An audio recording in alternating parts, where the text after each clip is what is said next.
Hello, bienvenue sur la Daron TV, on espère que vous allez bien. Alors aujourd'hui on se retrouve avec un nouvel épisode et c'est un épisode un peu spécial, un hors-série qu'on a décidé d'appeler Discussion avec. Et aujourd'hui on discute avec Mam, une future maman, du moins une future maman pendant l'interview. Elle a depuis accueilli une jolie petite fille nommée Imani qu'on embrasse très très fort. Alors on vous laisse découvrir son histoire. Alors, Mam, bienvenue sur la Daron TV. Ça me fait plaisir de t'avoir parmi nous. C'est la première fois qu'on fait Merci. ça, donc je suis contente que ce soit toi pour la première fois. Moi aussi, je Alors, suis ravie d'être avec toi, avec vous. super. Donc, en fait, je vais te demander de te présenter en quelques mots. Qu'est-ce que tu fais dans la vie? Qui es-tu? Alors, je m'appelle Mam, comme tu l'as dit. Je suis d'origine malienne. J'ai 38 ans et je suis animatrice radio et humoriste. J'ai écrit un spectacle que je jouais avant le confinement sur Lyon et animatrice radio depuis 2007. Là, je suis au repos. Ah, c'est En super. vacances, en congé, tu peux l'appeler comme tu veux. Bah oui, parce qu'en fait, tu es une future maman. Donc, C'est ça. félicitations déjà. Donc, tu as combien de mois de grossesse là? 9. 9, ça y est, Ouais. c'est la dernière ligne droite là. C'est la dernière ligne droite là. Ça y est, c'est pour peut-être maintenant, peut-être dans 10 minutes, peut-être demain. En tout cas, c'est pour bientôt. Ok. Et comment tu te sens alors? Comment s'est passée cette grossesse? Ça va, ça va. Les derniers jours, t'es un peu plus lourde, hein, forcément. Oui. Non, ça va. Franchement, dans l'ensemble, j'ai eu une grossesse au top. J'ai pas été malade, pas de nausées, pas de choses désagréables que peuvent connaître d'autres mamans. Donc vraiment, je suis contente d'avoir eu cette grossesse-là. Ah, c'est génial ça. Et en fait, donc toi, ta grossesse, elle est un tout petit peu particulière. Si je peux dire ça un tout petit peu particulière, c'est qu'en fait, tu as fait le choix de faire un bébé toute seule. C'est ça. Est-ce que tu peux nous expliquer le cheminement vers ce choix de vie? Ben, le cheminement, il a été simple à partir du moment où je n'ai pas rencontré le conjoint idéal pour être le père de mes enfants et pour être le conjoint euh, parfait, on va dire, en guillemets. Je me suis beaucoup posé la question de est-ce que j'attends encore un petit peu 38 ans, l'horloge biologique qui tourne. Est-ce que j'attends? Est-ce que je reste avec quelqu'un avec qui je suis pas bien, mais finalement tu es avec quelqu'un, donc tu te dis bon, tout le monde a des hauts et des bas dans sa vie de couple. Moi, c'est pas du tout mon caractère. La vie est trop courte pour perdre son temps avec quelqu'un avec qui on n'est pas en adéquation. Et puis je me suis dit, eh ben, je vais tenter la maternité en solo. Et puis si un homme entre dans ma vie, bah, lui, il sera tout gagnant, hein. Il aura la maman, l'enfant, le travail sera déjà fait. C'est Donc, ça. je me suis dit, j'ai plus envie d'attendre en fait. À un moment donné, le temps passe trop vite. Tu as eu assez d'informations par rapport à ce choix que tu avais décidé de faire. Est-ce que tu as pu googler comment faire un bébé toute seule ou enfin qu'est-ce que tu as fait? Ouais, bah, j'ai tapé hein, effectivement sur Google, maman solo, parent solo, parentalité, toutes ces choses un petit peu, euh, tous ces mots-clés en fait. Et puis Ouais. ça m'a redirigé vers des forums, vers des organismes, vers des groupes sur des réseaux sociaux où j'ai vu qu'on était énormément, mais vraiment énormément de femmes entre je dirais peut-être pas 25, mais bien 27, 28 ans et la petite cinquantaine à se lancer dans ce genre de projet. Certaines sont plus jeunes parce que, mais elles n'ont pas envie d'attendre plus longtemps. D'autres ont trop attendu, donc bah, à 45, 47 ans, elles se lancent enfin. Et j'ai réussi à trouver les réponses à mes questions en me disant, voilà, il serait peut-être temps de passer le cap supérieur et de te renseigner auprès de ces personnes-là. Comment s'est passé le alors j'aime pas ce mot parce que ça fait trop médical, mais comment s'est passé un peu le protocole? Comment enfin ça s'est passé en France, à l'étranger? Ça a commencé en France parce que forcément, moi j'ai commencé à me renseigner. pour savoir par quoi il fallait commencer. Et tu rencontres des professionnels de santé. Moi, j'ai fait, et c'est ce qu'on fait faire aux femmes, un bilan de fertilité, savoir déjà si tout va bien, si au niveau hormonal tout se passe bien. Et une fois que ça c'est fait, c'est à ce moment-là que tu choisis, entre guillemets, dans quel pays tu souhaites faire ton insémination ou ta FIV, donc ta PMA, hein, procréation médicalement assistée. On parle beaucoup de l'Espagne parce que l'Espagne est un pays qui est proche, qui est frontalier, donc facile d'accès, mais qui ne te laisse pas le choix, entre guillemets, de ton donneur. Donc, nous deux qui sommes, tu vois, de type africain, on va te proposer, on va t'imposer un donneur afro.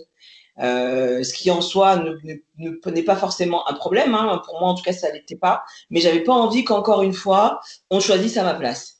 J'avais envie de me dire que si je voulais un donneur maghrébin, chinois, blond, roux, vert, que c'était à moi de le choisir. C'est pour ça que j'ai pas choisi l'Espagne et que je me suis orientée vers le Danemark qui laisse cette possibilité, ainsi que la Belgique, je crois. Belgique ou Luxembourg, je sais plus. Mais là, j'ai eu un autre souci, qui est un souci. Alors, certains vont me dire, oui, c'est important quand même, peut-être d'être suivi, d'avoir des réponses de professionnels de santé, de psychologues et tout ça. Il faut savoir que dans certains pays, on te convoque sur une journée ou une demi-journée et on te pose des questions à rallonge pour finalement peut-être te dire que ah non, là vous avez un peu bégayé, donc vous n'êtes pas prête à être mère. Et dans la vie, quand tu rencontres quelqu'un, on te demande pas d'aller voir un psy avec ton conjoint pour savoir si tu es prêt à être parent ou pas. Et ça m'a vraiment dérangé de me dire que peut-être sur une petite faiblesse, tout va se jouer. Et à l'inverse, si tu réponds bien, là, on fait avancer ton dossier. Tu parlais du fait de pouvoir te laisser cette liberté-là de choisir ton donneur. Toi, tu Mhm. as déjà des critères, tu avais déjà, tu t'étais déjà imaginé des choses ou pas? Enfin, comment tu as fait cette décision-là? Alors, c'est une question assez en plus intime que je pose. Donc, si tu veux pas y répondre, il y a vraiment pas de souci. Mais je me posais la question, comment tu as fait pour te dire, bon bah, j'ai décidé que le père de mon enfant sera roux, noir, asiatique, enfin, comment tu as fait cette réflexion-là en fait? Alors déjà, je vais me permettre de te reprendre juste sur un Ouais. terme, un mot, c'est le mot père. D'accord. Beaucoup, je pense, même quasi 99,9% des femmes que tu rencontreras qui sont dans la même situation que moi, emploieront le mot donneur. Ouais. Certaines géniteurs, moi j'aime pas trop ce mot, mais certainement pas le mot papa ou père parce que le papa fait quand même partie de ta vie. Il est là pour t'aider à élever l'enfant, que ce soit celui qui a donné la graine, hein, on va dire, ou que ce soit celui qui construit sa vie avec toi, parce que le papa c'est pas forcément celui qui donne la vie, hein, c'est celui qui amène l'amour à l'enfant et à la famille.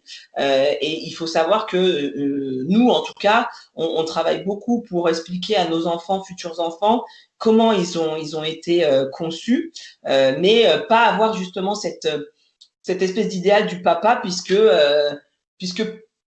peu importe ce qui se passe, un papa, bon bah tu vois, il viendra te chercher à l'école, il te fera faire les devoirs, il grandira avec toi. Donc nous, c'est vraiment le mot papa, c'est pas un mot qu'on bannit, mais en tout cas pour cette personne-là, qui est un donneur qui a permis qu'on puisse avoir un enfant, le mot papa, on essaye enfin on l'utilise pas. Donc c'est vraiment un donneur.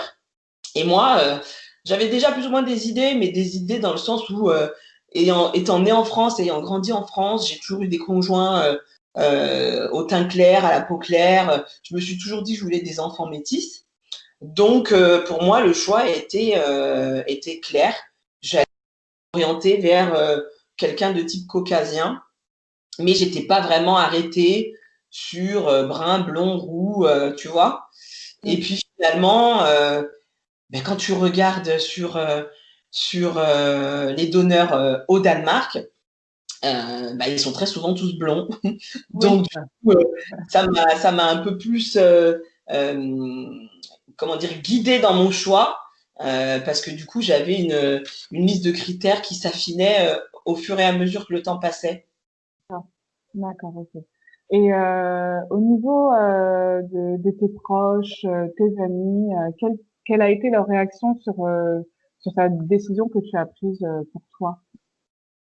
Bah écoute, moi, ma mère, elle m'a dit qu'elle s'attendait à ce que je le fasse plus tôt. Elle, Elle était très pressée, parce que ça fait 4 ans que je suis célibataire, donc elle s'attendait à ce que je le fasse un peu plus tôt. Ouais, Et mes frères, mes amis, mes proches, j'ai été et je suis toujours énormément soutenue. C'est-à-dire qu'ils sont plus pressés que moi que j'accouche, tu vois. Tout le monde attend tous les jours. Alors, rien. Sinon, vous l'auriez su. Mais non, j'ai vraiment été, et je suis toujours vraiment super entourée, avec beaucoup de gens qui, il y a beaucoup de personnes qui me disent de toute façon, ça nous étonne même pas de toi. d'accord. On n'est pas étonné que tu aies pris ce type de décision. Après, j'ai des témoignages de personnes, comme je suis présente sur les réseaux pour en parler, qui me disent voilà, que c'est courageux, qu'elles auraient aimé faire pareil, mais que par rapport au regard justement des autres ou de la famille, elles l'ont pas fait. J'ai aussi beaucoup de témoignages de femmes africaines qui me disent mais nous, dans la famille, ça passera jamais. Si on Ah, se permet de dire ça. Et moi, je fais en sorte d'essayer de les booster pour qu'elles aient le courage et la force d'affronter entre guillemets la famille et de dire voilà, c'est ma vie, je veux pas passer à côté de la maternité. Et voilà, c'est pas simple, hein. C'est pas simple pour non, certains. Moi, je me rends compte que j'ai de la chance. oui, et c'est ce que je t'ai dit la première fois qu'on s'est parlé au téléphone. C'est vrai que quand j'ai entendu ton histoire, j'ai dit waouh, enfin, une femme noire qui a décidé de faire un enfant seul, enfin, qui a fait un choix de vie qui est quand même dans notre culture, c'est pas que ça ne se fait pas, mais c'est très très rare. Donc quand tu me dis que d'autres femmes y pensent, mais qu'elles osent pas aller contre leur culture et enfin contre la famille, contre les idées reçues de la famille. Enfin, je peux comprendre parce que moi, je sais pas si à mon âge à 38 ans, si j'avais pas rencontré mon chéri, j'avais pas eu mes enfants, est-ce que, sachant mon désir de maternité, est-ce que j'aurais passé le pas ou pas de me Ça, dire voilà, bah je m'en fous, je veux vraiment euh, avoir un enfant et donc je vais faire ce choix-là. Je sais pas, franchement.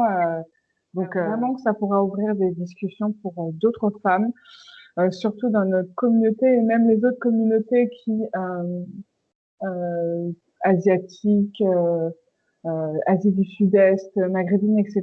Parce que je trouve que enfin, certaines femmes, malheureusement, attendent et elles ont peut-être ce désir-là, mais qu'elles n'osent pas. Donc vraiment, j'espère que ça va ouvrir des conversations. j'espère Donc aussi. merci encore. Merci d'avoir accepté de nous témoigner ton histoire. Donc la naissance arrive pour bientôt. Est-ce que tu es accompagnée par Oui, quelqu'un? ouais. Alors, normalement, hein, parce que là, on est en train de me dire que Covid et compagnie, je me Ouais. prépare à toutes les éventualités. Moi, je suis pas de nature stressée. Mhm. Parce que je sais ce que je veux et je vais droit au but en général. Donc, je me prépare à toute éventualité. Si on me dit que je dois accoucher seule avec le masque, bah, j'accoucherai seule avec mon masque. Si je peux être accompagnée, j'ai fait appel à une doula. D'accord. Ça commence à être de plus en plus démocratisé en France. Ouais. Ce sont ces accompagnantes à la naissance. Nous, en Afrique, on connaît ça, hein, les mères nourricières qui sont là, euh, qui viennent nous filer un coup de main quand on donne naissance à notre enfant. La doula, c'est un petit peu ça. Donc, elle m'accompagne, on s'est parlé, on s'est vu pendant toute ma grossesse et elle sera là le jour de l'accouchement. Tout simplement, je voulais pas ma maman, parce que je voulais pas lui rajouter ce stress-là sur les épaules. Je pense que quand ta fille accouche, forcément, tu stresses. J'avais pas envie de la voir à côté de moi à me raconter que elle a pas poussé comme ça, qu'il faut dire ci, qu'il faut faire ça, ça allait être l'angoisse. Je fais un projet de naissance, tu sais jamais trop quoi mettre dedans. Donc moi, je leur ai juste dit que Je voulais que ça soit cool, zen, qu'on mette de la musique, que je voulais une péridurale, mais pas dans la minute qu'ils essayent d'attendre jusqu'à ce que j'en puisse plus, que je voulais faire le pot à pot avec mon bébé, enfin toutes ces choses que tu as envie de faire, tout en précisant que je sais qu'ils vont le faire au mieux, mais si jamais on peut pas le faire comme c'est prévu, c'est pas très grave. Et après, comment toi tu vois ta maternité? Ah ben après, moi, ma fille, je la laisse se débrouiller comme une grande, hein. Elle a déjà son appartement, son scooter. Non, comme je te disais, je suis zen par rapport à Ouais, ça. T'entends tout et son contraire. Tu as des gens, toi qui as eu 3 enfants, tu as dû le vivre maintes et maintes fois, de gens qui viennent te dire des choses alors que tu ne leur as pas demandé leur avis. Mais ils sont sûrs de tout. Tout le monde connaît tout mieux que tout le monde. Donc moi, j'ai décidé d'écouter personne. Parce que on aura beau me dire c'est comme si, c'est comme ça. Même ma propre mère, je dis ce que toi, tu as vécu en mettant au monde 4 enfants, ça sera différent chez moi. Donc moi, je reste positive surtout. Tu vois, par exemple, j'ai envie d'allaiter ouais. et je suis consciente que ça peut être plus difficile pour Mm. certaines femmes, fatigant. Je serais pas parce qu'on voit beaucoup de dépression postpartum ou de choses comme ça parce que les femmes n'ont pas réussi à faire ce qu'elles avaient envie de faire parce que je pense qu'en fait tout simplement elles se mettent trop la pression en se disant Exactement. si je réussis pas à allaiter, je suis pas une bonne maman. Si je réussis pas à donner le biberon, je suis pas une bonne mère. Moi, j'ai envie d'allaiter. Je pense que ma poitrine aussi, parce qu'elle a quintuplé de volume. Je ne me mets pas la pression. Si jamais ça ne fonctionne pas, je vais tout donner pour que ça marche. Si jamais ça ne fonctionne pas, eh ben, écoute, on passera au biberon. Tu vois, je suis pas défaitiste, mais je suis pas non plus du genre à aller me rendre malade au point de me fatiguer ou de fatiguer mon enfant, parce qu'après, c'est nous qui allons mal le vivre ensemble.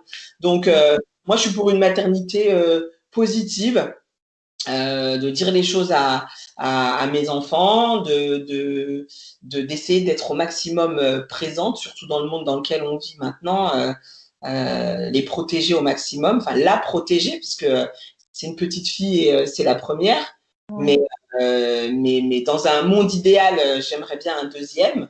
On va déjà gérer la C'est première, ça? déjà, Ouais. mais en tout cas, faire en sorte qu'elle puisse se sentir vraiment bien euh, Ouais, c'est le sein principal. de sa famille. Que vous vous sentiez bien toutes les deux C'est aussi. ça. Vraiment toutes les deux. Et tu as raison de dire que tu veux pas te mettre trop la pression. L'allaitement, tu as envie de le faire, mais si tu vois que tu n'y arrives pas, etc. Bon, après, il y a plein de conseils en lactation qui sont vraiment très, très bien développés, où les femmes qu'on a au bout du téléphone sont vraiment hyper bienveillantes et vraiment, elles te donnent des clés, mais si tu n'y arrives pas, elles vont pas te forcer ni quoi que ce soit. Et comme t'as dit, en fait, il y a une telle pression d'être une maman parfaite, de savoir tout on fait du mieux qu'on peut, et je trouve que c'est déjà excellent, c'est déjà parfait. Donc, C'est ça. C'est ça. Et moi, j'entends. Alors, là, en ce moment, j'en rigole parce que je me dis, j'attends de voir. ouais, Parce que j'ai entendu à plusieurs reprises, même dans ma propre famille, que tu verras, tu auras le temps de rien, tu n'as même pas le temps de prendre une douche. Et en fait, cette phrase, elle me reste en tête parce que je me dis, une journée, ça dure 24 heures. En 24 heures, tu n'as pas le temps. Je te dis pas d'aller faire un spa, gommage et ouais. compagnie. Ne me dis pas qu'en 24 heures, tu n'as pas le temps d'aller ne serait-ce que te passer sous l'eau. Et j'entends ça et en fait, je rejoins ce que tu disais, où on est dans une société où on nous pousse à être, faut que tu sortes de la maternité, mascara, manucure, machin, faut que tu sois au top. Donc les mamans, elles se mettent la pression. Et ensuite, elles viennent nous dire qu'en 24 heures, elles n'ont pas le temps de prendre une douche. Mais Ah, alors, des fois, je me dis, bon, est-ce que c'est moi qui idéalise trop la chose ou est-ce que effectivement le fait de vouloir être parfaite et ne pas laisser ton enfant pleurer 5 minutes, est-ce que justement on nous met pas trop de pression sur les épaules? ouais. Alors, c'est vrai que moi, par expérience, j'ai vécu des journées où je n'ai pas eu le temps de prendre une douche. Alors, surtout pour les deux derniers, les autres enfants à gérer. Pour la première, j'ai eu de la chance, je trouve, parce que j'avais ma maman je vivais encore chez ma mère, enfin, je suis retournée chez ma mère. Donc, elle était là pour gérer ma fille le temps que faire une sieste, me doucher, etc. Mais j'ai vécu les journées où parce que oui, je ne voulais pas laisser mon enfant pleurer, mon enfant seul, ne pas avoir un œil sur lui, ou de me dire que ma grande me demandait quelque chose. Et enfin voilà, j'ai vécu des journées où à 20h le soir, j'attendais que monsieur rentre et je pouvais prendre une douche. Oui, Donc ben, t'arrivais quand même à prendre ta douche dans la journée, même si c'était. oui, voilà, enfin, c'était plus tard, mais c'est vrai que, enfin, à un moment donné, tu perds la notion un peu du temps. Enfin, c'est inexplicable. Je pense faut le vivre.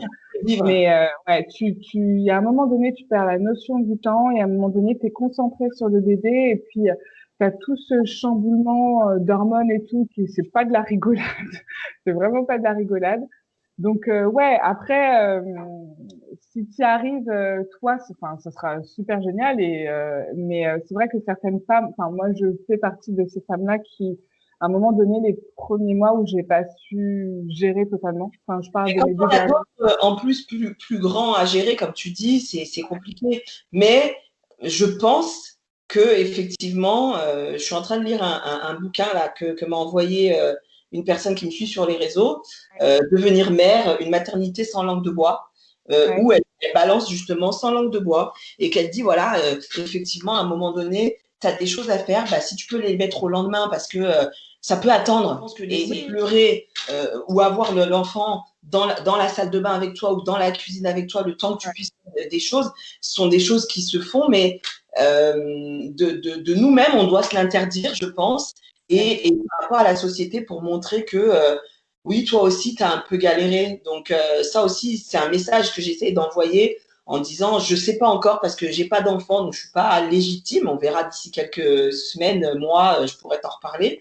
Mais j'essaye de me dire que c'est faisable. Moi, ma maman, elle a eu 4 enfants. Je suis la deuxième. J'ai pas le souvenir, j'ai pas le souvenir de choses insurmontables quand les 2 derniers sont arrivés. Mais bon, j'étais beaucoup plus jeune. Je me souviens pas forcément. Mais c'est vrai que j'essaye, et moi, quand je discute avec des futures mamans qui me disent, ouais, t'es courageuse, et ci, et ça, et nous, j'ai fait une dépression parce que j'arrivais pas à allaiter, je dis, parce que vous vous mettez trop la pression, en fait. comment tu vois, parce que tu vas être une future donc maman solo avec ton travail et parce que je sais que à chaque fois je vois ces mamans solo qui là, surtout le premier confinement où elle gérait le télétravail ou de mettre les enfants chez quelqu'un, le temps, je pense aux soignantes, par exemple, qui ont mis les enfants chez des parents pour pouvoir aller travailler, etc. Comment toi, tu vois cette fameuse phrase un peu de conciliation entre ta vie pro et ta maternité? Je dirais la chance et la malchance d'avoir choisi un métier artistique qui est un métier qui est assez aléatoire, c'est par période, tu vois. Une saison en radio, c'est de septembre à juillet de l'année suivante. D'accord. Donc, et sont des contrats renouvelables. Une fois que ton contrat est terminé, soit tu décides de continuer, de prolonger, soit pas. Moi, j'ai décidé de ne pas prolonger parce que je suis tombée enceinte en pleine saison. Donc la chance que j'ai, c'est que je peux me permettre de m'arrêter pendant un certain temps, chose que je vais faire du coup. Je vais m'arrêter, je vais profiter de ma fille, tout en tout en envisageant quand même de retrouver une vie, que ce soit bon sociale, ça je sais que ça je vais pas la perdre, mais de retrouver une vie même après professionnelle, peut-être réfléchir à d'autres choses un peu plus stables, tu vois, quand tu as un enfant tu réfléchis différemment, je pense. Mais en tout cas, l'idée c'est d'être avec elle les 6-8 premiers mois, ensuite de pouvoir la mettre en crèche, enfin en tout cas avoir un moyen de garde pour retrouver du temps pour moi, ne serait-ce même que 2-3 jours par semaine, tu vois, pour avoir du temps pour moi, pour retrouver bah, tes amis, tes proches, le boulot, voilà. Mais je m'octroie une petite pause de minimum 1 an pour pouvoir en profiter à fond. Moi, j'ai eu la chance de faire ça pour mes 3 enfants et je trouve ça juste génial d'avoir jusqu'à 8, 9 mois, être avec eux. À ce moment-là, en fait, là, j'ai mon aîné qui a 11 ans, on est obligé avec son papa des fois de se repasser des vidéos pour voir comment c'était avant avec elle, etc. Ça passe d'une telle vitesse. Est-ce que tu aurais un conseil, un mot pour ces femmes qui hésitent à passer le pas, pour ces femmes qui se posent cette question de, de faire un enfant seul? Est-ce que tu aurais un conseil? Le premier conseil que je peux donner déjà, c'est d'être sûr de vous et c'est de n'écouter que vous. C'est-à-dire que euh, bon, moi, j'ai eu la chance d'avoir que des commentaires positifs, mais vous allez entendre plein de gens, même sans être négatifs, qui vont dire, oh, t'es sûr, ah, c'est courageux, attends, c'est dur, hein, avoir un enfant, c'est dur. Si c'était si dur, je pense que les femmes, tu te serais arrêtée au premier et t'aurais dit stop, merci, m'en parlez plus. Tu vois, oui, c'est pas simple, mais d'autres l'ont fait avant nous. Donc moi, je me dis déjà, soyez sûrs de cette décision, parce qu'une fois que l'enfant est là, c'est pas là qu'il faut vous dire ouais non en fait j'en voulais pas, tu peux pas le retourner en magasin quoi. Donc et là il faut l'assumer. C'est pas une question, quand je dis l'assumer, c'est pas une question de même d'argent. Voilà, hein, moi j'ai arrêté de travailler, je me retrouve actuellement au chômage. Euh, pour autant, je ne m'inquiète pas dans le sens où je me dis je tout l'amour que je vais lui apporter, bien évidemment, c'est sûr que t'as pas envie non plus de vivre de façon précaire, mais il n'y a pas besoin de rouler sur l'or pour avoir un enfant. Voilà, le nécessaire, le strict minimum suffit, et puis surtout la présence du parent. Donc moi, je conseille vraiment d'aller au bout du projet, de vous entourer des bonnes personnes et de vous dire surtout que c'est votre vie et que c'est votre choix et que personne ne peut le faire à votre place. De toute façon, quoi qu'on fasse, on se fera juger. Tu fais un enfant à 26 ans, on va te dire, ouais, t'as foutu ta jeunesse en l'air, c'est jeune. Après, tu fais l'autre 4, 5, 6 ans après, on va dire, mais pourquoi t'as attendu autant? Il y a trop d'écart entre tes deux enfants. Si t'en fais deux coups sur coup, ah ben, t'en fais deux Ah coups oui. sur coup, on va te dire, ah ouais, mais t'es folle, t'as même pas eu le temps de respirer, que t'en fais un deuxième. Quoi qu'il se passe, de toute façon, sachez que vous allez vous faire juger. Donc, autant prendre les décisions qui vous importent et puis laisser les gens parler parce que de toute façon, ils parleront toujours. Bah écoute, moi je trouve ça génial pour le mot de la fin. Merci Mam en tout cas d'avoir accepté de participer à l'émission de la Daronne TV. Franchement, je suis super contente d'avoir pu t'interviewer et puis de se voir comme ça. Bon, le Covid fait que et puis tu habites pas en région parisienne donc on peut pas se voir, mais le fait de se voir comme ça avec des écrans interposés, moi je trouve ça juste génial. Je te souhaite, au nom de Onini et toutes les femmes qui vont nous regarder, une merveilleuse rencontre avec ta fille. Merci, j'ai tellement J'espère que tout va bien se passer. Et puis, bah, si tu l'acceptes, on reviendra te faire un petit coucou pour savoir comment ça se passe et puis prendre de tes nouvelles. avec plaisir. Ouais, Avec c'est plaisir. super. Merci beaucoup, Mam. Merci à toi. À Merci à plus.